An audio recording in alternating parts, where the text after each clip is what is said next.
मित्रों नमस्कार। ज्ञान मास्टरमाइंड में आपका स्वागत है। मित्रों, हमने एक सीरीज शुरू की है जिसमें हम महान महर्षियों के बारे में चर्चा कर रहे हैं। सबसे पहले हमने ऋषि कश्यप के बारे में चर्चा की जो हम सबके जनक हैं, और फिर हमने महान तपस्वी विश्वामित्र जी के बारे में चर्चा की। आप इन दोनों वीडियो को जरूर देखिएगा और उस पर अगर कोई कमेंट आपके हों तो ज़रूर दीजिएगा। और आज हम बात कर रहे हैं महर्षि दुर्वासा की।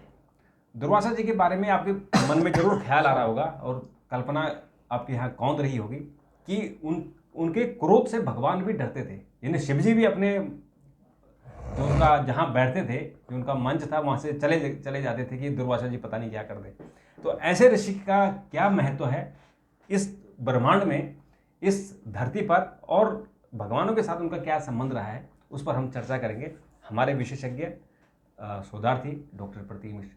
डॉक्टर साहब, आपका बहुत बहुत स्वागत है। दुर्वासा जी के बारे में तो हमने इतनी कहानियाँ सुनी हैं, और जिस किसी को अगर श्राप देना हो तो दुर्वासा की तरफ उनको ठेल देते थे कि जाओ इनको दुर्वासा जी रास्ता दिखा दे। तो क्या आपके पास कहानी है, क्यों वो इतने गुस्सैल हैं और क्यों भगवान भी उनसे डरते थे? देखिए, श्राप और क्रोध का जैसे ही स्मरण होता है तो सबसे पहले हमारे दिमाग में किसका नाम कौन था? दुर्वासा ऋषि। दुर्वासा ऋषि। आपने कहा कि वो इतने क्रोधी क्यों हैं? वो क्रोधी इसलिए हैं क्योंकि वो भगवान शिव का अंश है, इसलिए वो प्रतापी भी हैं और वो क्रोधी भी हैं। इसीलिए बात बात पर उनको क्रोध आता था, और उनका क्रोध जो है उसके पीछे भी जो कारण होता था वो विधाता की गति की वजह होता था। विधाता उनको माध्यम बनाता था उनके क्रोध को। अनायास क्रोध नहीं था, ऐसा क्रोध नहीं था पागलपन वाला क्रोध जो आजकल लोगों को क्रोध होता है और क्रोध में हिंसा करने लगते, उस तरीके का क्रोध नहीं था। अगर क्रोध में, और मैं बताऊंगा अभी आपको आगे। हाँ, ये बात सही है कि जो कोई क्रोध करते थे तो विधाता का लिखा हुआ कोई चीज होता था कि पूरी धारा उधर ही बह जाती थी। किसी क्रोध, हर क्रोध के पीछे उनका जो है परोपकार की भावना होती थी। अगर वो किसी देवता पर क्रोध करते थे तो उसके पीछे जो कारण होता था वो ये कारण होता था कि उस क्रोध के पीछे कोई ना कोई चीज़ ऐसी है जो कि उस देवता के लिए नुकसानदायक हो सकती है, और उस क्रोध के द्वारा वो करते थे। और देखो, उनका क्रोध जो है ये समाज के लिए सनातन धर्म में जैसे बताया गया है वरदान साबित हुआ है। ये जो महाकुंभ इस समय चल रहा है, इसमें जो डुबकी लगा के लोग पुण्य की प्राप्ति कर रहे हैं, ये महाकुंभ भी दुर्वासा के श्राप का ही परिणाम है। उसके बारे में आपने पहले चर्चा की है।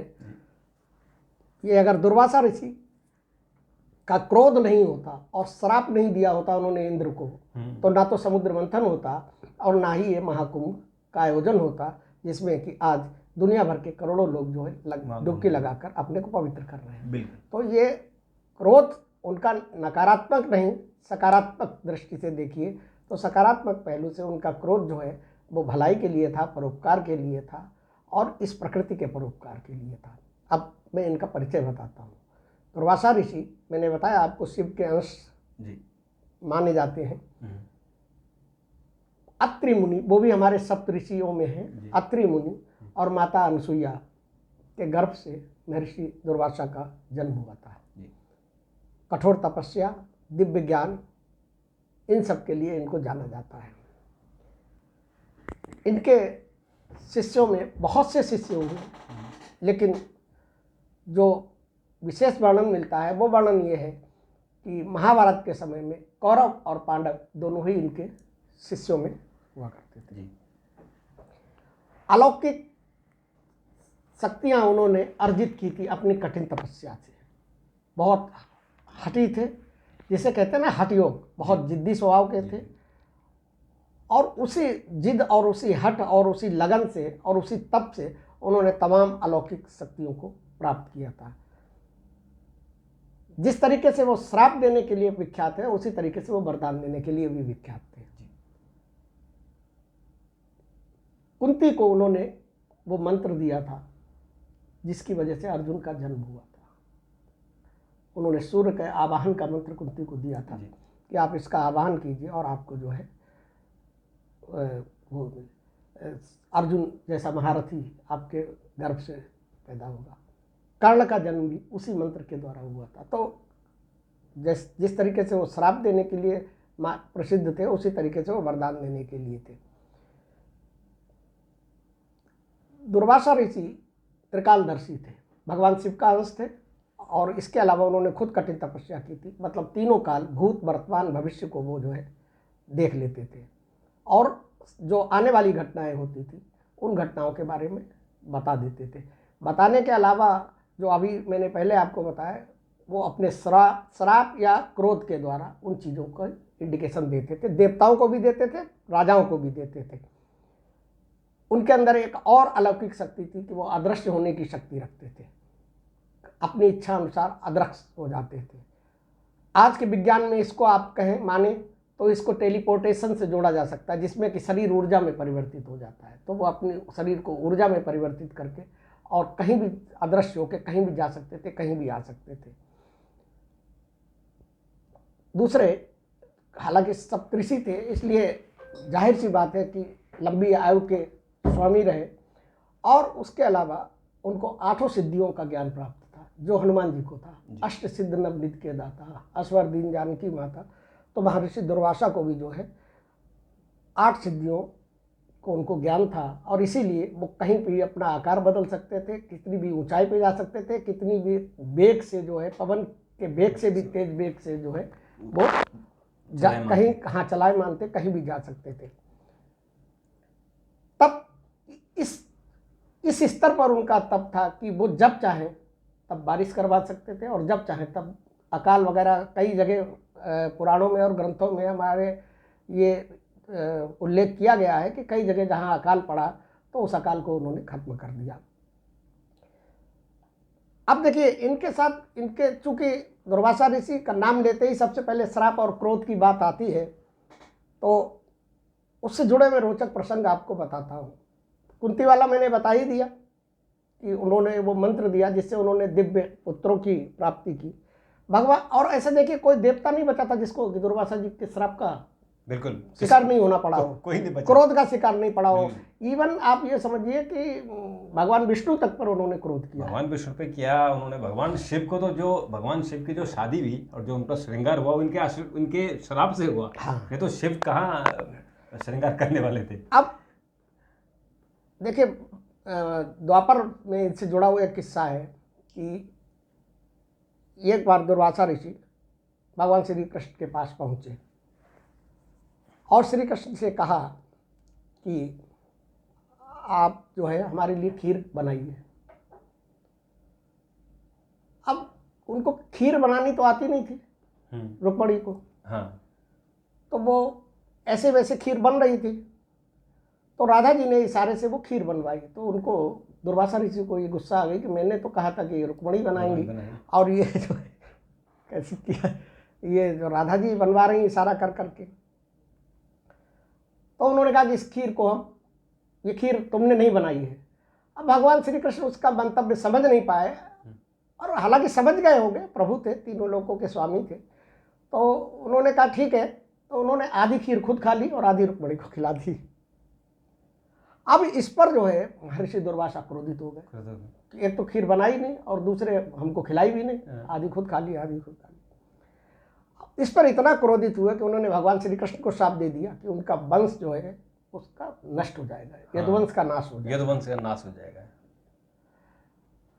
आप ये समझिए कि कई चीज़ों में इनका नाम जुड़ा हुआ है, इनकी भूमिका बड़ी महत्वपूर्ण रही। जैसे कि मैंने बताया कि महाकुंभ का आयोजन इनके पीछे यही है। ऐसे ही बहुत कम लोगों को ये जानकारी होगी, लक्ष्मण ने जो देह छोड़ी है उसके पीछे भी दुर्वासा ऋषि ही थे। यहाँ तक कि रामचंद्र जी ने भी जो देह छोड़ी थी, शुरुआत इनके कारण ही हुई थी। हाँ, वो तो प्रकृति ने संकेत भेजा था। तो अब भगवान राम जब अयोध्या में शासन कर रहे थे तो यमराज उनके पास गए, कि उनको बताने के लिए गए कि भगवान ये जो है अब आपका समय पूरा हो गया इस युग में, और आप जो है अब अपने बैकुंठ लोक को जो है लौट जाइए। अब जब यमराज और उनकी वार्ता चल रही थी राम की, तो भगवान, उन्होंने, यमराज जी ने ये शर्त लगाई थी कि आप जो है इस कमरे के अंदर कोई दूसरा प्रवेश नहीं करेगा। तो वैसे तो उनके कक्ष के बाहर हनुमान जी रहते थे। ड्यूटी रहती थी, लेकिन उन्होंने हनुमान जी की बजाय लक्ष्मण की लक्ष्मण ड्यूटी जी को लगाई। कहा कि अब आप हाँ, किसी को अंदर मत आने देना। और भगवान राम ने ये भी कहा कि कोई भी व्यक्ति अंदर प्रवेश नहीं करेगा, अगर कोई अंदर प्रवेश कर गया तो मैं तुम्हें मृत्युदंड दूंगा। हाँ, ठीक। अब विधि की होनी थी, दुर्वासा ऋषि को उसका जो है कारण बनना था। दुर्वासा ऋषि वहां पे पहुंच गए और कहने लगे कि मुझे भगवान राम के दर्शन करने हैं। लक्ष्मण जी ने उनको बहुत विनय की, प्रणाम किया, विनती की कि भगवान इस समय जो है, राम जो है बहुत किसी गोपनीय वार्ता में मीटिंग कर रहे हैं किसी के साथ, तो आप नहीं जा सकते। दुर्वासा ऋषि ने कहा कि जाकर बोलो जाके, तुम अभी जानते नहीं हो हम दुर्वासा ऋषि हैं और ऐसा कौन सा काम कर रहे हैं। उन्होंने कहा कि मुझे नहीं पता है, लेकिन मुझे आदेश है कि कोई अंदर प्रवेश नहीं करेगा। अब जब क्रोध उन्होंने क्रोध दिखाया तो लक्ष्मण डर गए, क्योंकि दुर्वासा ऋषि के क्रोध के किस्से तो सबको पता थी, और उन्होंने कहा कि मैं अभी तुमको जो है भस्म कर दूंगा। लक्ष्मण जी को भी लगा कि भाई राम बहुत मानते थे दुर्वासा ऋषि को, तो उन्हें लगा कि कहीं ऐसा ना हो कि भैया नाराज हो जाए, क्योंकि उन्होंने तो किसी सामान्य व्यक्ति के प्रवेश की बंदिश लगाई थी ना। अभी तो वहाँ ऋषि हैं, दुर्वासा ऋषि हैं। तो उन्होंने कहा कि ठीक है आप चले जाइए। और जैसे ही वो अंदर पहुंचे तो राम अवाक रह गए, क्योंकि देखिए यमराज काल है और उनका कोई दर्शन नहीं कर सकता। उनका दर्शन तभी हो सकता है जब आप मृत्यु को प्राप्त हो। तो इसीलिए ये बात कही गई थी, इसीलिए ये बंदिश लगाई गई थी कि कोई दूसरा नहीं आए, कि जो दूसरा देखेगा वो भी मर जाएगा। तो इसलिए ये बंदिश लगाई थी। अब क्या हुआ कि जैसे ही देखा तो खैर यमराज तो जो है अदृश्य हो गए। तो उसके बाद जो है राम ने लक्ष्मण जी को कहा मृत्युदंड दिया, और मृत्युदंड का मतलब लक्ष्मण जो है वापस चले गए। हालांकि ये होनी इसलिए थी कि राम को विदा लेनी थी, और जब राम को विदा लेनी थी तो लक्ष्मण को भी लेनी थी, क्योंकि लक्ष्मण शेषनाग के अवतार थे और क्षीर सागर में, बैकुंठ में, लोक में भगवान विष्णु के साथ जो है वो उन्हीं की सैया पर रहते हैं। तो भगवान विष्णु के जितने साथी जो है, जो क्षीर सागर में रहते हैं, जब वो अवतार लेते हैं तो वो किसी न किसी रूप में उनके साथ ही पृथ्वी पर आते हैं। और उसके बाद तो राम को चूंकि राम को जाना था तो लक्ष्मण को जाना ही जाना था, लेकिन कारण दुर्वासा ऋषि बने और लक्ष्मण जी पहले चले गए। ऐसे ही महाभारत काल में द्रौपदी के साथ एक घटना हुई कि द्रौपदी पांडवों के साथ अपने बैठी बात वार्तालाप में तल्लीन थी। तो उसी समय जो है दुर्वासा ऋषि वहाँ पहुँच गए और दुर्वासा ऋषि ने कहा कि मुझे भूख लगी बहुत तेज। अब वो परीक्षा ले रहे थे या जो भी कर रहे थे, बहुत तेज भूख लगी। अच्छा, ये लोग अपने खाना खा पी के आराम से बैठे हुए, तो भोजन खत्म हो गया था। उस पतीले में एक चावल रह गया था। द्रौपदी जी ने भगवान कृष्ण को याद किया, क्योंकि द्रौपदी तो हमेशा कृष्ण को ही याद करती थी संकट में। और जैसे ही कृष्ण को याद किया तो कृष्ण ने वो जो बचा हुआ चावल का एक दाना था उसको खा लिया। उसके खाते ही दुर्वासा ऋषि और उनके जो शिष्य थे, पूरी मंडली लेके चलते थे, अभी भी चलते हैं साधु सब पूरी मंडली लेके, तो वो पूरी मंडली की भूख अपने आप खत्म हो गई, उनके पेट फूल गए। हाँ, जो अमृत मंथन वाली बात मैंने बताई, तो मैंने आपको बताया कि इंद्र जो है दैत्यों से विजय प्राप्त करने के बाद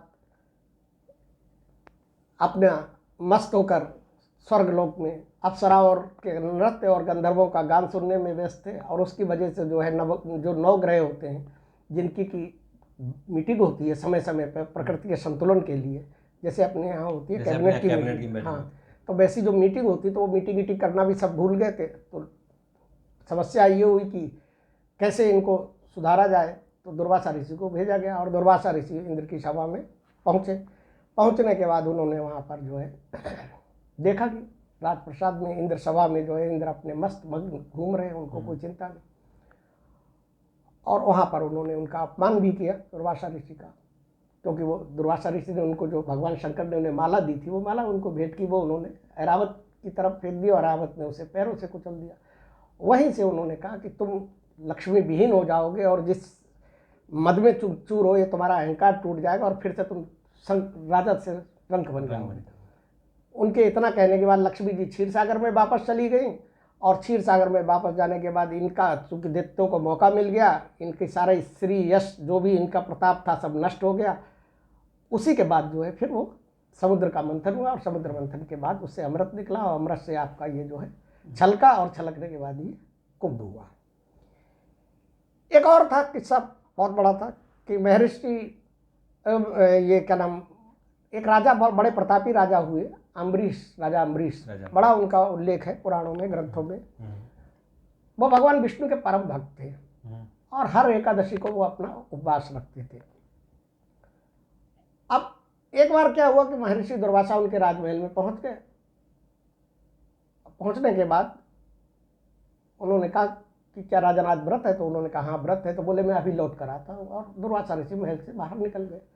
जब लौट कर काफ़ी देर हो गई और काफ़ी देर बाद आए तो तब तक उन्हें पता चला कि उन्होंने अपना व्रत का पारण कर दिया था, मतलब व्रत तोड़ दिया था। तोड़ क्या दिया था? व्रत का पारण का मतलब उन्होंने व्रत में अपना जब पारण किया तो जल वगैरह ले लिया। दुर्वासा ऋषि ने पूछा कि आपका व्रत खुल गया कि नहीं, क्योंकि दुर्वासा ऋषि को ये लग रहा था जब हम आएंगे तब। तो राजा अम्बरीश ने कहा कि आपको देर हो गई थी तो मैंने तुलसी दल मुंह में रख के अपना जो है व्रत खोल दिया। अब दुर्वासा ऋषि तो ठहरे दुर्वासा ऋषि, उनको इस बात में ही गुस्सा आ गई। उनको लगा कि राजा ने मेरा अपमान कर दिया। और उन्होंने क्या किया कि एक जो है राक्षसी, जिसका नाम कृतिका, जिसका वर्णन किया गया, उस राक्षसी को जो है पैदा कर दिया अपने मंत्रों से। और मंत्रों से जैसे ही पैदा किया तो वो राक्षसी जो है अम्बरीश को खाने के लिए दौड़ी। भगवान विष्णु का भक्त थे राजा अम्बरीश, तो भगवान विष्णु ने कहा कि अरे ये क्या हो गया? तो उन्होंने वहीं से बैठे बैठे सुदर्शन चक्र, और मैंने आपको याद हो जब दिव्यास्त्रों की बात की थी तो मैंने बताया था कि उसकी गति जो है वो मन की गति से चलता है, बहुत तेज। और चलने के बाद एक बार अगर चल गया तो फिर बड़ी मुश्किल हो जाती है। जब तक चलाने वाला नहीं उसको वापस रोकेगा वो खुद ही वापस, तो फिर नहीं तो वो सर काट के ही लौटेगा। अब वो भगवान विष्णु ने वहीं से जो है सुदर्शन चक्र को छोड़ा और सुदर्शन चक्र राजमहल में मंडराने लगा, दुर्वासा की तरफ बढ़ा। अब राजा दुर्वासा का सारा क्रोध और सारा गुस्सा जो है ठंडा हो गया। एक भागे दौड़े बचने के लिए। अब बचते बचते भगवान महादेव के पास गए।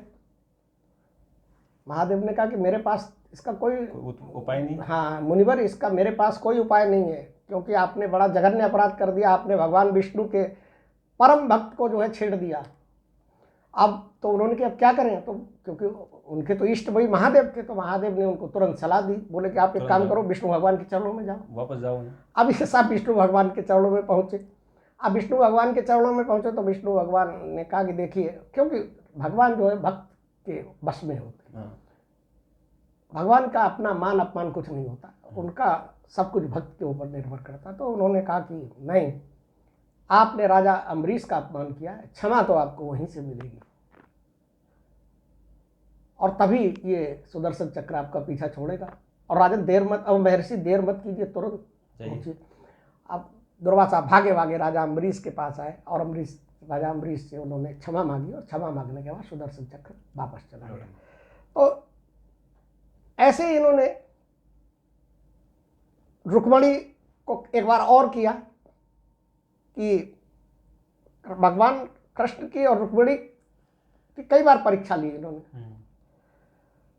तो रुक्मणी एक बार ये फिर वहाँ पहुँचे, भगवान कृष्ण के पास बार बार जाते थे। तो वो रुक्मणी थी, रथ में यात्रा कर रहे थे। रुक्मणी ने उन्हें कहा कि भाई महर्षि आए, इनको खाना खिलाते हैं।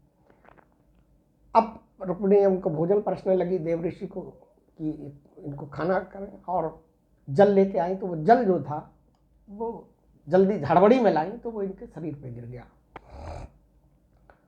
अब इसी बात पे गुस्सा हो गया कि भाई आपको मैनर्स नहीं है, आपको तरीका नहीं पता है, अतिथि के सामने कैसे पेश हुआ जाता है।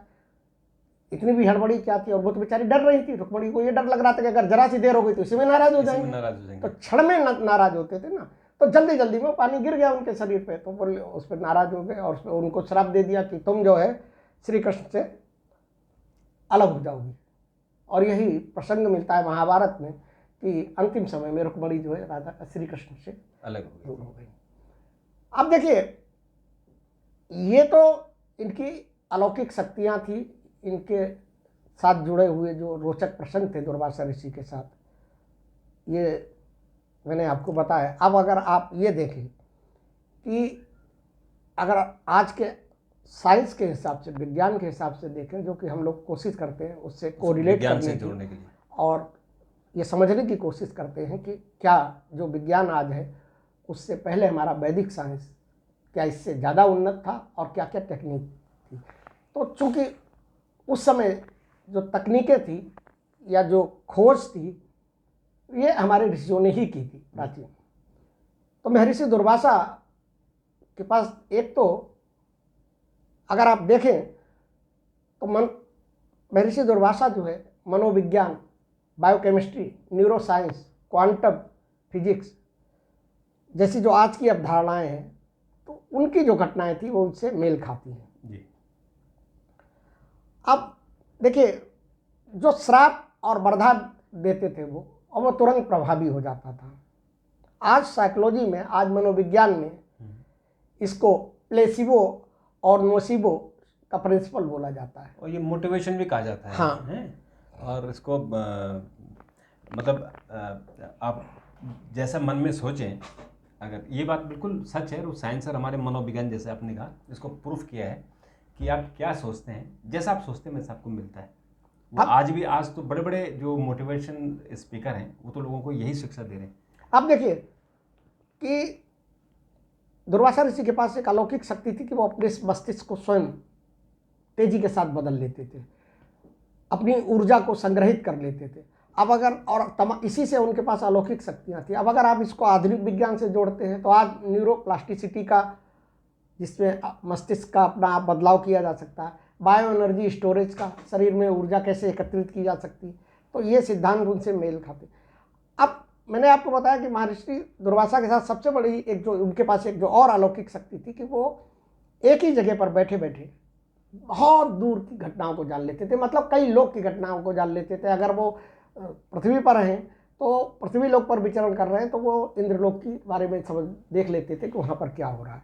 अब ये क्या है, ये इसे आज की टेलीपैथी से आप जोड़ सकते हैं, क्वांटम एंटेंगलमेंट से कर सकते हैं।